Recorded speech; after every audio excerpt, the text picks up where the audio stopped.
જો તમારી સાથે આવી ઘટના બની હોય તો તાત્કાલિક ધોરણે તમારા વિસ્તારની અંદરના બીએલઓને જાણ કરો અથવા આમ આદમી પાર્ટીના કોઈ પણ કાર્યકર્તાને જાણ કરો.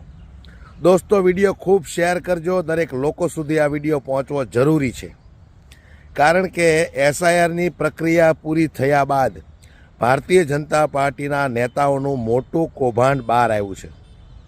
લોકોની જાણ વગર ફોર્મ નંબર 7 ભરી દેવામાં આવ્યું અને 10 લાખ કરતાં વધારે વોટરોના નામ ઉડાડી દેવાની ફિરાકમાં છે આ લોકો. એમાં કદાચ તમારું પણ નામ હોઈ શકે. માટે જાગૃત રહેજો, સાવધાન રહેજો, સતર્ક રહેજો. ભારતીય જનતા પાર્ટી પાસે હવે બીજો કોઈ રસ્તો નથી બોગસ કર્યા સિવાય. અમે પહેલેથી કહેતા આવીએ છીએ કે ભારતીય જનતા પાર્ટી બોગસ કરીને ચૂંટણીઓ જીતતી આવી છે. બાકી ભારતીય જનતા પાર્ટીમાં એવી તાકાત નથી કે ઈમાનદારીથી ચૂંટણી જીતી શકે.